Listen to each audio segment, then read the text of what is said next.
నమస్కారం. అంతర్జాతీయ మహిళా దినోత్సవ సందర్భంగా స్త్రీమూర్తులందరికీ శుభాకాంక్షలు. మహిళల గురించి మాట్లాడినప్పుడు ఆకాశంలో సగం అంటారు, కానీ ఈరోజు ఆకాశమే తానే తన శక్తిని, సామర్థ్యాన్ని దిగంతాలకు చాటుతుంది ఆధునిక మహిళ. అంతరిక్షంలో సైతం ఆమె అద్భుతమై నిలిచింది. అటువంటి స్త్రీల పరిస్థితి 1980ల్లో అంటే తెలుగుదేశం పార్టీ ఆవిర్భావ సమయంలో వేరుగా ఉండేది. ఎటు చూసినా వరకట్న వేధింపులు, మరణాలు, ఆడపిల్లలకు చదివెందుకులే అంటూ తల్లిదండ్రులే ఆమెని ఇంటికి పరిమితం చేస్తే ఆర్థిక స్వాతంత్రం లేక అత్తవారింట దయా దాక్షిణ్యాల మీద ఆధారపడి బతుకిచ్చే స్థితిలో ఉండేవారు ఆడపడుచులు. అటువంటి పరిస్థితుల్లో తెలుగుదేశం పార్టీ పెట్టారు. సమాజంలో సగం జనాభాగా ఉన్న మహిళలకు ఆర్థిక స్వేచ్ఛ, స్వయం నిర్ణయాత్మక అధికారాలు లేకపోవడం చూసి ఎంతో బాధపడ్డారు. అందుకే దేశంలో మొదటిసారిగా ఆడబిడ్డలకు ఆస్తిలో సమాన హక్కును కల్పించారు. అలాగే తిరుపతిలో పద్మావతి యూనివర్సిటీ పేరిట రాష్ట్రంలో మొట్టమొదట మహిళా యూనివర్సిటీని స్థాపించారు. అంతేకాదు, స్థానిక సంస్థల ఎన్నికల్లో సైతం వారికి రిజర్వేషన్ అమలు చేశారు. పార్టీలోను ప్రభుత్వంలోను పదవులిచ్చి గౌరవించారు. మహిళలు పురుషులతో సమానంగా గౌరవాన్ని అందుకోవాలని ఆకాంక్షించిన వ్యక్తి ఎన్టీఆర్ అయితే అభివృద్ధికర సమాజాన్ని నిర్మించగలమని గ్రహించిన దార్శనికుడు చంద్రబాబు గారు. మహిళా బిల్లు గురించి ఈనాడు గొప్పగా చెప్పుకుంటున్నాం, కానీ విద్యా ఉద్యోగాల్లో స్త్రీలకు 33.3% రిజర్వేషన్ ఆనాడే కల్పించారు చంద్రబాబు గారు. దీంతో ఎంతో మంది చదువుకున్న మహిళలు ఉద్యోగస్తులయ్యారు. తమ కాళ్ళ మీద తాము నిలబడటమే కాకుండా తమ కుటుంబానికి ఆర్థిక చేదోడుగా నిలిచారు. అలాగే చదువులోనూ తమకిష్టమైన విభాగాల్లో సీట్లు సంపాదించి ఉన్నత విద్యావంతులయ్యారు. మరోవైపు గ్రామీణ మహిళలు సామాజిక,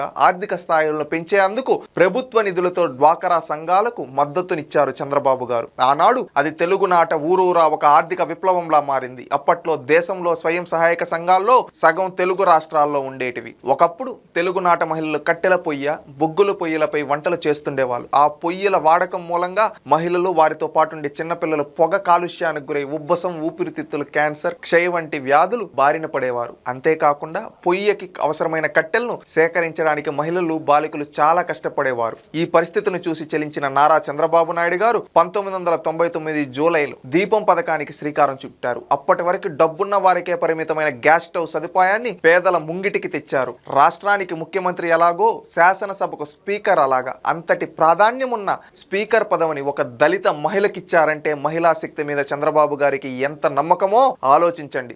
రాష్ట్ర విభజన తర్వాత జరిగిన నవ్యాంధ్ర ఏర్పడ్డాక తల్లి బిడ్డల సంక్షేమం కోసం తల్లి బిడ్డ చల్లగా, తల్లి బిడ్డ ఎక్స్ప్రెస్, అమ్మ కోసం ఎన్టీఆర్ బేబీ కిట్, సామూహిక శ్రీమంతాలు, అన్నప్రాసన, అన్న అమృత హస్తం లాంటి ఎన్నో పథకాలు అమలు చేశారు. బడికెళ్లే బాలికల కోసం బడికొస్తా సైకిల్ ఇచ్చారు. పేద ఎస్సీ, ఎస్టీ, బీసీ ఆడపిల్లల పెళ్లికి చంద్రన్న పెళ్లి కానుక ఇచ్చారు. పేద ముస్లిం యువతుల పెళ్లికి దుల్హాన్ పథకాన్ని అమలు చేశారు. చంద్రన్న చేయూత, పసుపు కుంకుమ పేర్లతో డ్వాకరా మహిళలకు 20,000 ఆర్థిక సాయం చేశారు. స్త్రీ నిధిని ఏర్పాటు చేశారు. మహిళా పార్లమెంట్ సదస్సును నిర్వహించడం చంద్రబాబు గారికి మహిళల అభ్యున్నతి పట్ల ఉన్న తపనకు నిదర్శనం. ఇక కూటమి ప్రభుత్వం వచ్చాక రాష్ట్రంలో అసలైన మహిళా స్వామ్యం నడుస్తుంది. సూపర్ 6 హామీల కింద అమలవుతున్న దీపం 2 పథకం, తల్లికి వందనం, స్త్రీ శక్తి పథకాలు మహిళల కోసమే. డ్వాకరా మహిళలకు వడ్డీ లేని రుణాలు 5 లక్షల నుంచి 10 లక్షలకు పెంచారు. డ్వాకరా మహిళలకు ఉపాధిగా అరకు కాఫీ అవుట్లెట్స్ ను ఏర్పాటు చేస్తున్నారు. డ్వాకరా సంఘాల్లో ఎస్సీ మహిళలకు 1 లక్ష నుంచి 3 లక్షల వరకు రాయితీ రుణాలు ఇస్తున్నారు. మహిళల భద్రత కోసం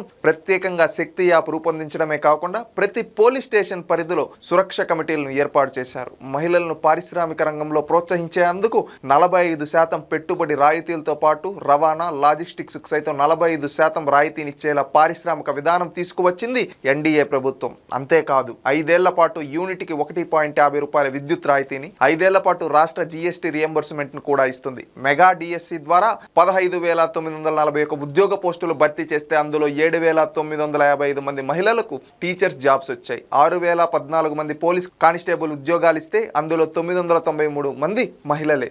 ఇక మంత్రి లోకేష్ గారి విషయానికి వస్తే స్త్రీ పురుష సమానత్వం ఉండేలా పాఠశాల సిలబస్ ఉండాలనేది సుప్రీంకోర్టు చెప్పడానికి ముందే స్కూల్ పిల్లల పాఠ్య పుస్తకాల్లో ఎన్నో మార్పులు చేయించారు. ఉదాహరణకు ఇంటి పనులన్నీ తల్లులే చేస్తున్న ఫోటోలను చూసిన లోకేష్ ఈ ఫోటోలు చూస్తే పనులన్నీ మహిళలే చేయాలి అన్న భావన పిల్లల్లో ఏర్పడుతుంది. కాబట్టి పనులు పంచుకున్నట్లు చూపించండి అని అధికారులకు చెప్పి ఫోటోలు మార్పించారు. తల్లులను, ఇతర మహిళలను ఎలా గౌరవించాలన్న విషయంపై పాఠాలు రూపొందించి సిలబస్ లో చేర్పించిన అభ్యుదయవాది మంత్రి లోకేష్. మహిళా సమానత్వం రావాలంటే, మహిళలకు భద్రత పెరగాలంటే, మహిళలను గౌరవించడం అన్నది విద్యార్థి దశ నుంచే అలవాటు కావాలంటున్నారు లోకేష్. గాజులు తొడుక్కున్నావా, ఆడపిల్లలా ఏడుస్తావేంటి అనే మాటలు అనడం కూడా మహిళలను అవమానించడమే అంటారు లోకేష్. చివరిగా ఒక్క మాట, ఎత్ర నార్యస్తు పూజ్యంతే రమంతే తత్ర దేవతాహ అని చెప్పింది భారతీయ సంస్కృతి. ఇల్లు కావచ్చు, సమాజం కావచ్చు, రాష్ట్రం కావచ్చు, దేశం కావచ్చు, స్త్రీలకు గౌరవించబడినప్పుడే ఆ ఇంటి పని, ఆ సమాజంలో కాని సంతోషం, అభివృద్ధి ఉంటాయి. ఈ సూక్తిని సదా అనుసరిస్తూ పాలించే ప్రభుత్వం మనది. మరోసారి మహిళలందరికీ మహిళా దినోత్సవ శుభాకాంక్షలు. Please subscribe to Leo news